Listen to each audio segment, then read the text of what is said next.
Guys, welcome to the mysterious 369 tarot. कैसे हो आप सभी? उम्मीद है आप सभी बहुत अच्छे होंगे और फिर लाइफ में आगे बढ़ रहे होंगे। सो गाइस, मैं हाजिर हूँ आप सभी के सामने एक और न्यू रीडिंग लेके, और रीडिंग होगी कि कल रात आपके पार्टनर आपके बारे में क्या सोच रहे थे, उनके लास्ट नाइट थॉट्स आपके लिए क्या थे, कल रात की एनर्जी उनकी क्या थी, तो वही सब हम देखेंगे। तो चलिए रीडिंग को शुरू करते हैं। एंड गाइस, अगर आप मुझसे पर्सनल रीडिंग लेना चाहते हो, स्क्रीन पर आपको व्हाट्सअप नंबर दिए गए हैं, आप उस पर कॉन्टेक्ट कर सकते हो for love reading, health reading, career reading, सभी तरीके की रीडिंग्स मैं करती हूँ। तो चलिए अभी हम शुरू करते हैं अपनी जनरल रीडिंग और देखते हैं कि कल रात आपके पार्टनर किस एनर्जी में थे, वो कैसा फील कर रहे थे, वो क्या कुछ सोच रहे थे। तो चलिए वही हम चेक करेंगे यहाँ से। सो लेट्स सी आपके पार्टनर के लास्ट नाइट थॉट्स आपके लिए क्या थे।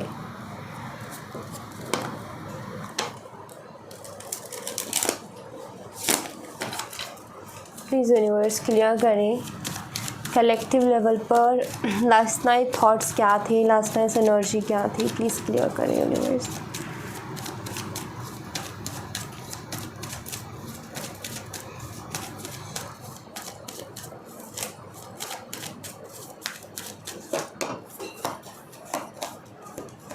पेज ऑफ कप्स,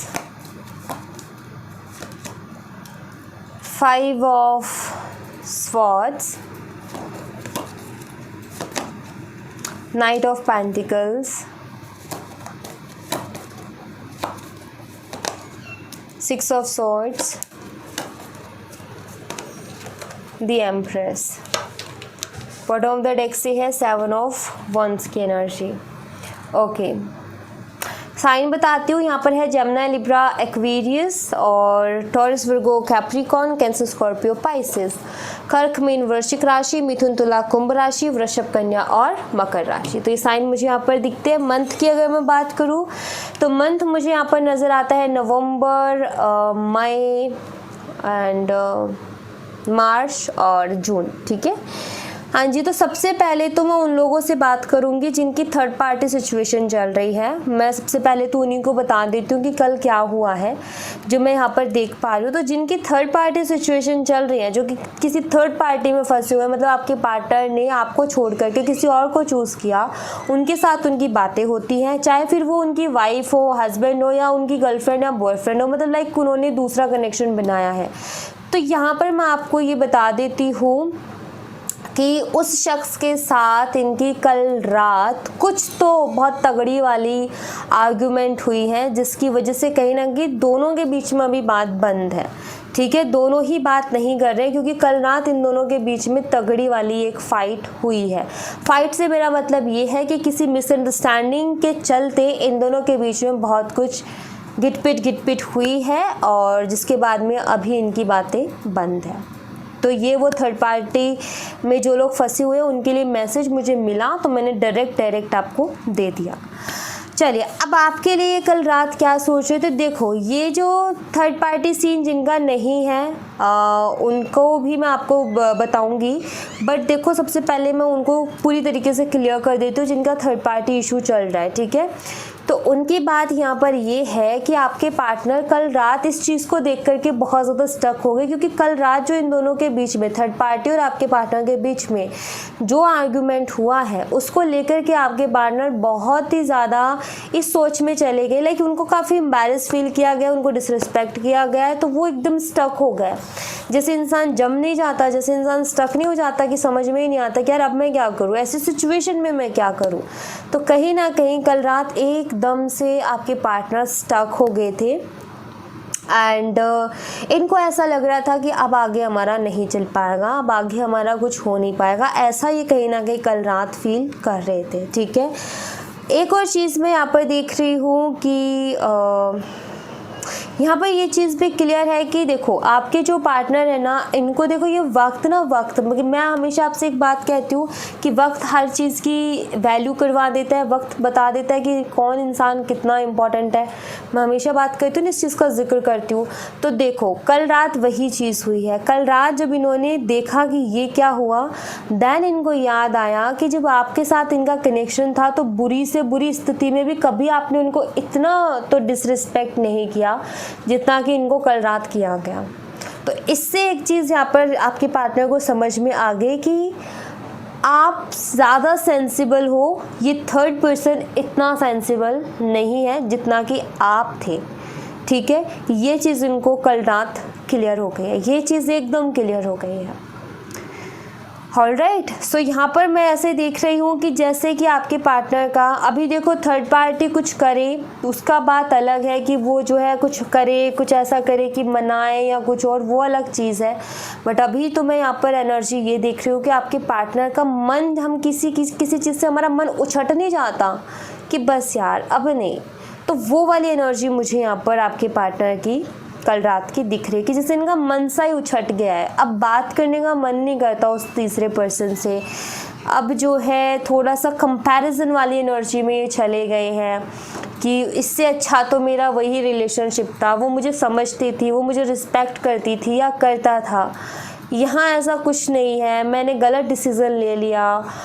कल रात ये ऐसा ही फील कर रहे थे, इतना स्टक, ये इनको ऐसा लग रहा था कि मैं बुरा फंस गया हूँ, आगे बढ़ूँ तो खाई है, पीछे मुड़ूँ तो कुआं है, क्योंकि इन्होंने आपको छोड़ा। सिंपल सी चीज़ है, आपकी तरफ अगर ये वापस आते हैं तो इनको 1000 बार माफ़ी तो मांगनी पड़ेगी भाई, ठीक है। इनको भी पता है ये चीज़, क्लियर, इनको पता है कि माफ़ी तो मांगनी पड़ेगी ही पड़ेगी। और अगर इस थर्ड पर्सन की तरफ बढ़ते हैं तो अपनी सेल्फ रिस्पेक्ट गंवानी पड़ेगी। तो ये कैसी हालत में हो गई, आगे खाई पीछे कुआं, क्योंकि माफ़ी मांगना भी इनके लिए आसान नहीं है। अगर इन्होंने आपको ब्लॉक कर रखा है तो कल रात इन्होंने आपको अनब्लॉक करके काफ़ी टाइम तक स्टॉक किया है, ठीक है। ये मुझे यहाँ पर दिखता है कि अनब्लॉक करके स्टॉक करने की पूरी कोशिश रही है इनकी, डीपी वगैरह देखने की पूरी कोशिश रही है इनकी। तो ये मुझे यहाँ पर नज़र आता है, ठीक है। थर्ड पार्टी सिचुएशन जिनकी नहीं है उनका मैं यहाँ पर बता देती हूँ कि देखो यहाँ पर मुझे ये चीज़ नज़र आती है कि जिनकी थर्ड पार्टी सिचुएशन नहीं है, सिर्फ बात बंद हो गई है एवी ही कि लाइक बात होते होते एकदम से ही बंद हो गई और कुछ समझ में नहीं आ रहा कि क्यों हो गई, कैसे हो गई। तो देखो आपके पार्टनर को कोई तो मिसअंडरस्टैंडिंग हुई है आपको लेकर के, कुछ तो नेगेटिव थॉट आए हैं, किसी तीसरे की वजह से ही आए हैं। ऑफकोर्स किसी तीसरे ने आप दोनों के बीच में फूट पटकी है, ये बात आप समझ लो। किसी तीसरे ने आग लगा दी आप दोनों के बीच में, लाइक उनके कान वान भर दिए हैं, क्योंकि वो मुझे यहाँ पर क्लियर दिखता है, क्योंकि आपके पार्टनर एक डाउट वाली एनर्जी में है, ठीक है। कल रात आपके पार्टनर इस रिश्ते के बारे में, आपके साथ जो रिश्ता उसके बारे में ऑफ कोर्स सोच रहे थे, लेकिन पूरी तरीके से स्टक थे। और उनका ये था कि लाइक 2 तरीके के थॉट थे जिसमें वो अटके हुए थे। क्या, पहला थॉट ये कि क्या मुझे क्या उनको आपसे मिलकर के चीज़ें डिस्कस करनी चाहिए, क्या आप सच बोलोगे, या फिर जैसा चल रहा है वैसा चलने देना चाहिए। तो इस थॉट में, इन 2 ऑप्शंस में ये कहीं ना कहीं कल रात अटके हुए थे। ये आपको पसंद बहुत करते, ये प्यार आपसे बहुत करते, आप में ये सारी वो खूबियाँ देखते हैं जो कि इनको अपने पार्टनर में चाहिए।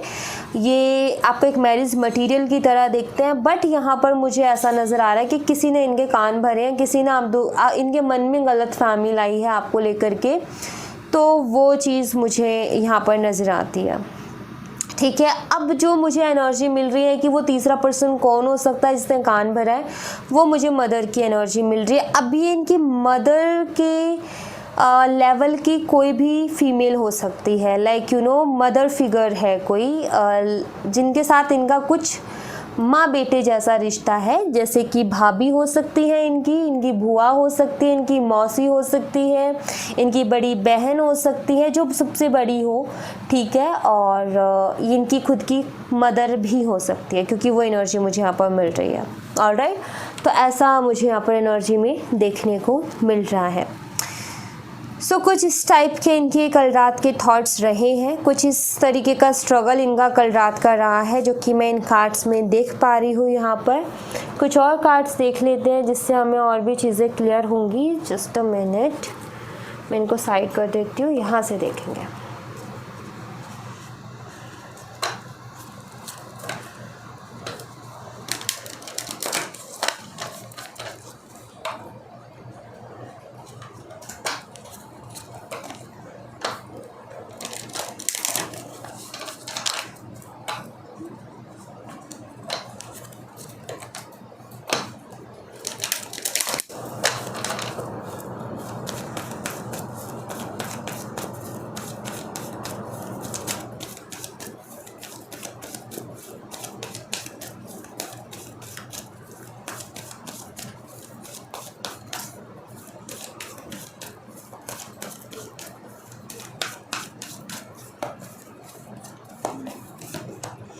All tied up.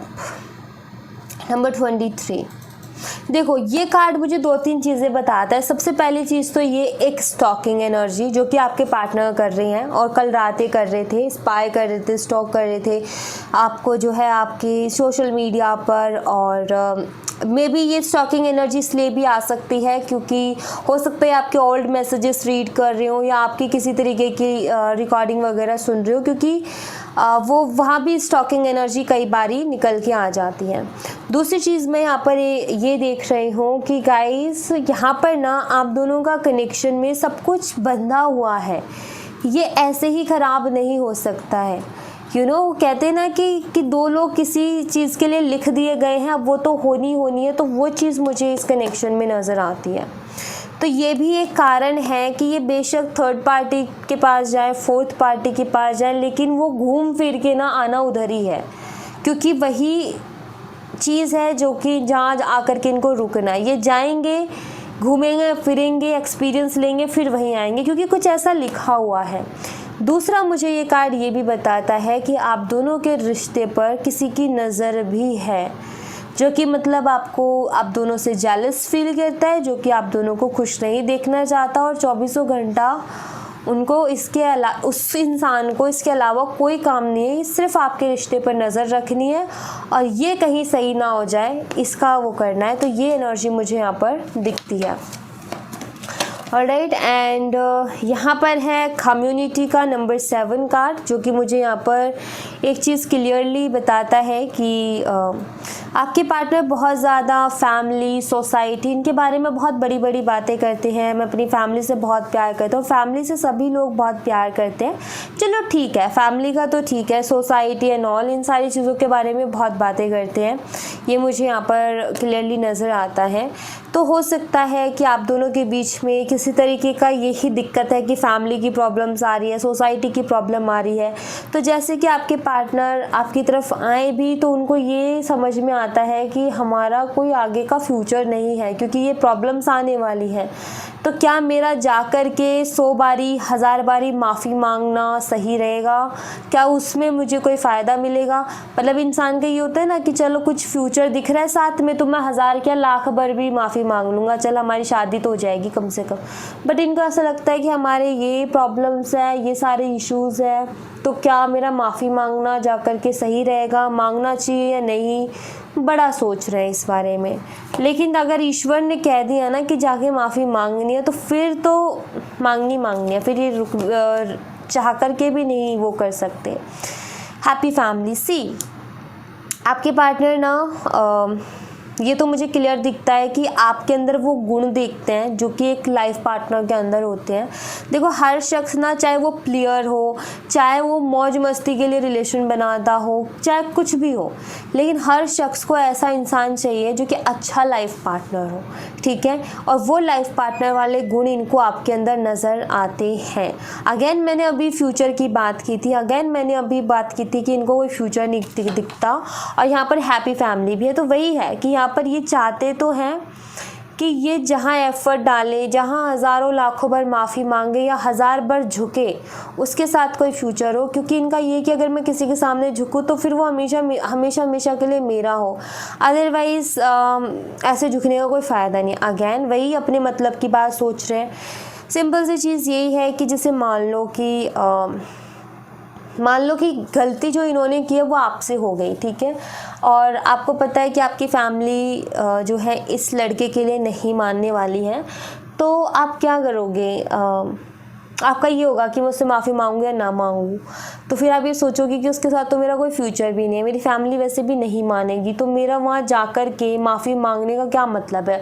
और अगर मैंने माफ़ी मांगी भी और उसने एक्सेप्ट ना करके उल्टा मेरी बेइज्जती कर दी, तो फिर क्या होगा? आएंगे ऐसे थॉट्स। उसी सिचुएशन में आपके पार्टनर, एग्जैक्ट वही सिचुएशन है यहाँ पर। ऑलराइट, सो ये एनर्जीज है।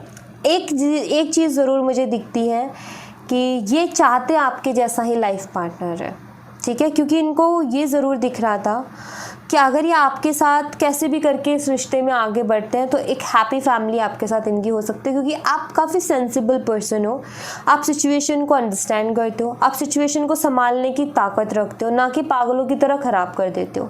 तो ये चीज़ कहीं ना कहीं इनको समझ है कि आप सेंसिबल हो, मैच्योर हो, आप संभालोगे हर चीज़ को, सिचुएशन को। इनको तो कम से कम आप बहुत अच्छी तरीके से हैंडल करना जानते हो।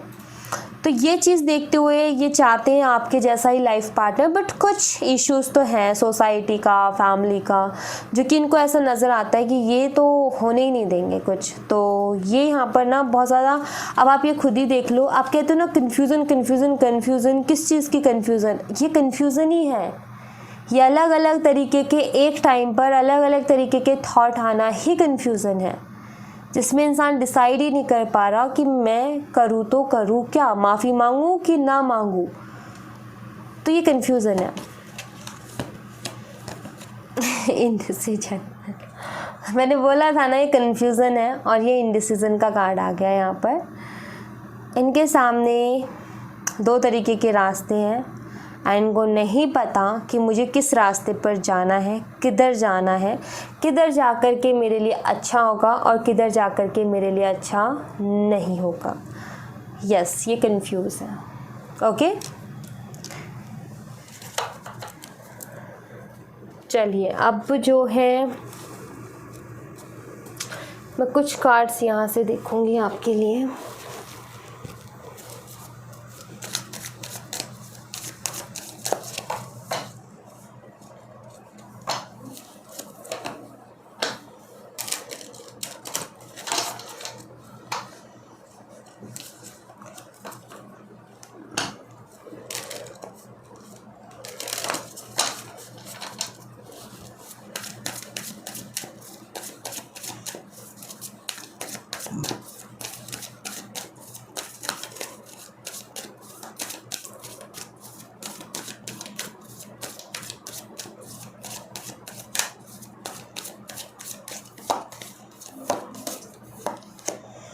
सेपरेशन, अभी ये कुछ ऐसा ही फील कर रहे हैं, ठीक है, क्योंकि देखो आपसे जब ये दूर हुए तो इन्होंने वो तीसरे पर्सन को अपना सहारा बना लिया, उससे बातें करने लग गए, इनका टाइम निकलने लग गया, इनका टाइम पास होने लग गया।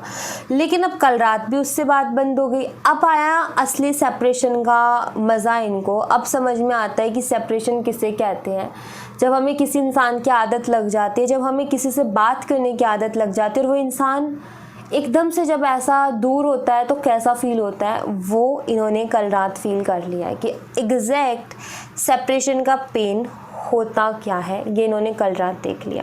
क्योंकि जैसे आपसे हटे तो तीसरा पर्सन मिल गया, इनका टाइम पास हो गया, वहाँ मन बहल गया।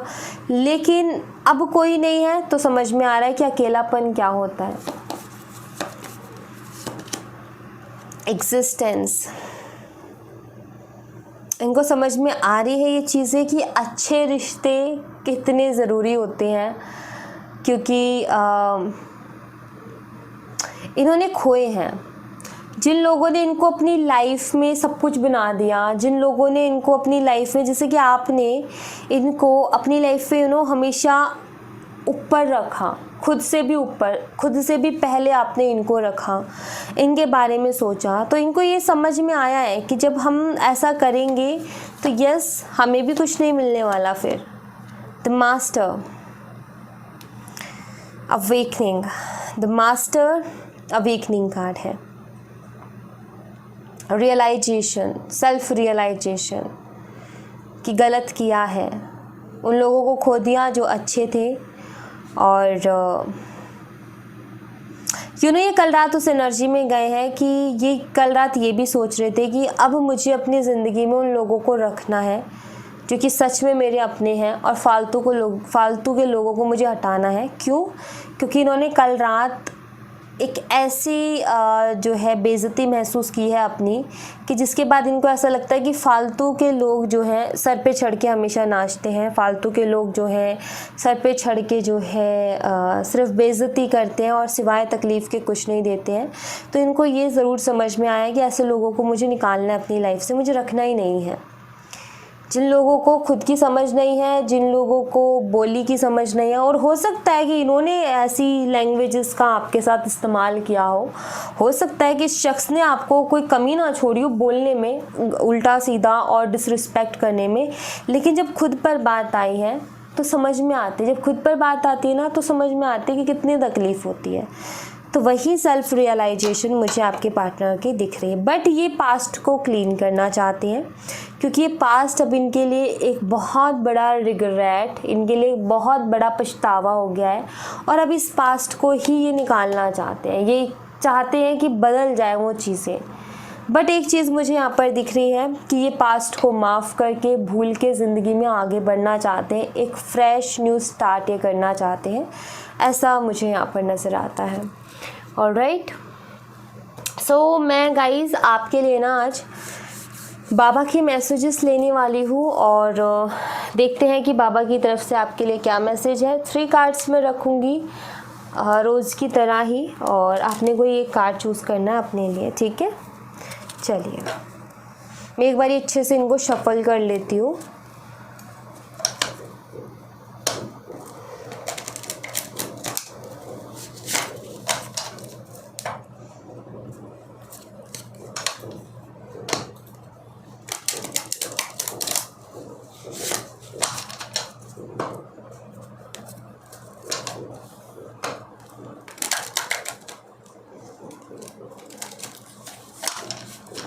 चलिए प्लीज़ बाबा मैसेजेस दीजिए मेरे व्यूवर्स को, ताकि वो अपनी लाइफ में हैप्पीली आगे बढ़ सके।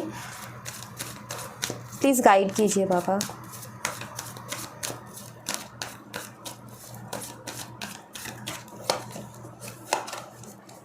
Card number 1, card number 2 and card number 3।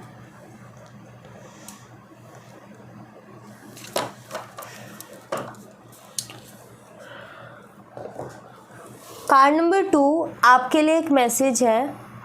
जिन्होंने कार्ड नंबर पहले आप कार्ड चूज़ कर लो, ठीक है, अपने इंट्यूशन के हिसाब से। बट मैं यहाँ पर कुछ बोलना चाहती हूँ, इसलिए सो आप सबसे पहले तो अपना एक कार्ड चूज़ कर लीजिए। आपका जो दिल करे ना वो वाला कार्ड आप चूज़ करो अपने लिए, ठीक है।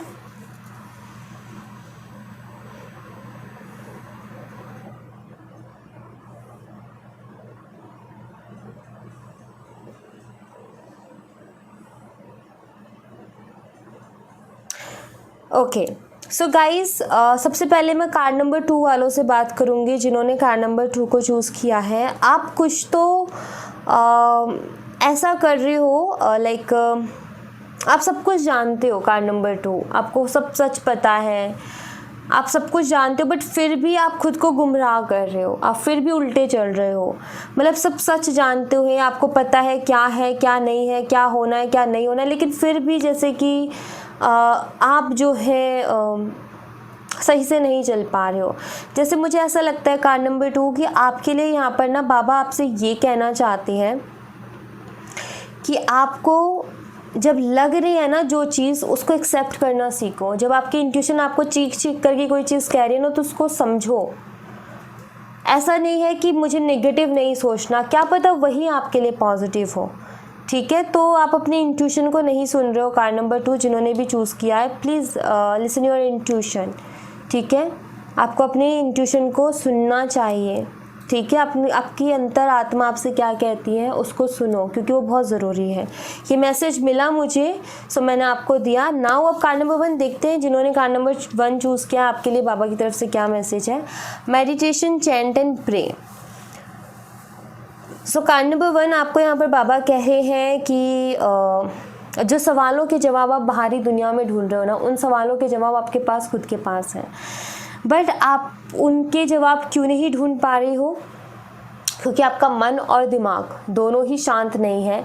इस वजह से आपको आपके सवालों के जवाब नहीं मिल रहे हैं। अदरवाइज़ आपके जो सवाल हैं उनके जवाब आपके खुद के पास हैं। आपको क्या करना है, मेडिटेशन कर सकते हो, कर लो, नहीं तो फिर चैंट करना शुरू कर दो, कोई भी नाम जप करना शुरू कर दो। कोई भी से मतलब ऐसा नहीं कि कुछ भी, नाम जप मतलब जिस भी ईश्वर को आप मानते हो उनका नाम जप करना आप शुरू कर दो। आपको जब भी याद आए तब आपको जप करना है, सारे दिन उनका नाम लेते रहो लेते रहो लेते रहो। इससे आपका मन दिमाग शांत हो जाएगा। चैंट प्रे ये सब करने से, या फिर अगर कुछ भी नहीं होता ना आपसे तो सिंपल सी चीज़ है वो काम कर लो जिससे आपका मन शांत होता हो, दिमाग शांत रहता हो, जिसको करके मतलब आप बहुत रिलैक्स फील करते हो वो काम कर लो, क्योंकि फिर वही एक ज़रिया है। बट मेन जो फोकस की चीज़ है वो ये कि आपका मन और दिमाग दोनों शांत होने चाहिए, आपको आंसर मिल जाएगा आपका। ठीक है, नाउ कार्ड नंबर 2 आपके लिए है you are not alone, I am with you in every situation. बाबा यहाँ पर आपसे ये कह रहे हैं आप अलोन नहीं हो, आप अकेले नहीं हो, इस बात को मान लो। आपको डर लगता है, आपको सच्चाई, जैसे मैंने बोला ना आपको सच मालूम है, आपको सच्चाई पता है लेकिन एक्शन लेने से डर लगता है। आपको सच्चाई पता है लेकिन आपको स्टेप लेने से डर लगता है। आपको ऐसा लगता है कि कहीं मैं कुछ गलत ना कर दूँ, कहीं लाइक कभी कभी ऐसा होता है ना सिचुएशन, जैसे कि हमें पता है कि हमारा पार्टनर ना हमारे साथ बहुत गलत कर रहा है, हमको पता है कि कभी सुधर नहीं सकता है, जानते हो आप, लेकिन आप जो है फिर भी वहाँ से मूव ऑन नहीं हो पा रहे हो, क्योंकि शायद आपको डर लगता है कि पता नहीं मुझे कोई और मिलेगा नहीं मिलेगा, कोई अच्छा मतलब किसी के साथ मुझे फिर से प्यार होगा या नहीं होगा, शायद आप इस चीज़ से डरते हो। बट यहाँ पर ये कह रहा है अगर आपका दिल कह रहा है कि मूव ऑन हो जा तो हो जाओ, आप अकेले नहीं हो, आप बिल्कुल अकेले नहीं पड़ोगे ज़िंदगी में। आपको ऐसा लगता है कि मेरा कोई सहारा नहीं है, मुझे कोई समझने वाला नहीं है, नहीं। कार्ड नंबर 2 आप अकेले नहीं हो, आपके लिए सहारा भी है, आपको समझने वाले भी हैं, तभी आपको गाइड किया जा रहा है कि अकेले चलो। आपका जो लाइफ पार्टनर है जो आप डिज़र्व करते हो वो भी है आपके लिए, वो मिलेगा, बट पहले आप अकेला चलना सीखो। बाबा नहीं चाहते कि आप किसी के ऊपर डिपेंड हो, इस बात का ध्यान रखो। ठीक है, और यहाँ पर वही बाबा आपको समझा रहे हैं कि अपने आप को अकेला मानना पहले तो बंद कर दो। आपको ऐसा लगता है कि वो नहीं मेरी ज़िंदगी में तो मेरी ज़िंदगी ख़त्म, ऐसा नहीं है। यहाँ पर बाबा वही कहना चाहते कि ऐसा नहीं है, एक बार अकेले चल के देखो, दिखा क्या होता है फिर, तो ये करो। ठीक है, हिम्मत लाओ अपने अंदर और मूव। अगर आपका मन कह रहा है, आपका इंट्यूशन कह रही है कि मुझे मूव ऑन होना है तो होकर देखो। पहला स्टेप मुश्किल है लेकिन आगे के स्टेप्स बहुत ईजी है, बस पहला स्टेप ले लो आप हिम्मत करके। ठीक है, क्योंकि मुझे दिख रहा है कार्ड नंबर 2 जिन्होंने चूज़ किया उनका दिल उनसे ज़ोर ज़ोर से चीख चीख करके बात कह रहा है, तो अब मानना सीखो, सुनना सीखो, कोई बात नहीं। ठीक है, कार्ड नंबर 3 आपके लिए है 3 C's, यानी कि cut, clear and cancel.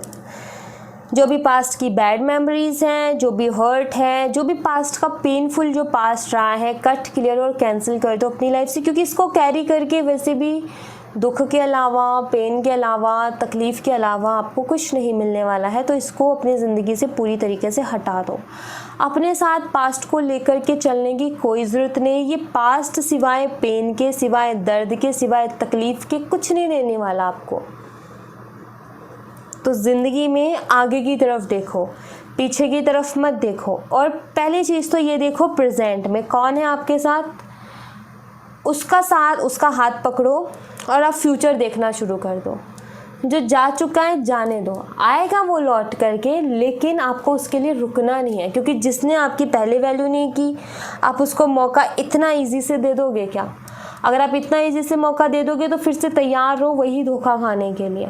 Simple सी चीज़ है, क्योंकि जब हम लोगों के लिए इजी बन जाते हैं तो लोग हमारा बड़े अच्छे तरीके से इस्तेमाल करते हैं, तो वो मत बनो। सिंपल सी चीज़ है। ठीक है, तो अभी देखो प्रेजेंट में आपके पास क्या है, उसका हाथ पकड़ो और फ्यूचर की तरफ देखो, पीछे मुड़ के मत देखो। कैंसिल करो, कट, क्लियर और कैंसिल। हटाओ अपनी ज़िंदगी से ये फालतू की चीज़ों को, रख के बैठने की कोई ज़रूरत नहीं है, ये कैरी करने की कोई ज़रूरत नहीं है, अपना दिल दुखाने की ज़रूरत नहीं है, रोने की ज़रूरत नहीं है। अगेन वही कार्ड नंबर 2 वालों की तरह बोलूँगी कि आपको भी डर लगता है तो आप अकेले नहीं हो, बस पहला स्टेप मुश्किल है, आगे सब आसान हो जाएगा। पहला स्टेप लेके तो देखो। ठीक है, so thank you so much guys. ये थी आप लोगों के लिए एक छोटी सी रीडिंग। आई होप आपसे रेजोनेट की हो, आई होप आपको पसंद आई हो। और रेजोनेट की हो तो मुझे बताना ज़रूर कमेंट बॉक्स में। पसंद आई हो तो लाइक ज़रूर करना, चैनल को सब्सक्राइब करना मत भूलना। मैं मिलती हूँ आपसे नेक्स्ट रीडिंग में, तब तक अपना ख्याल रखें। Bye bye, take care, see you again.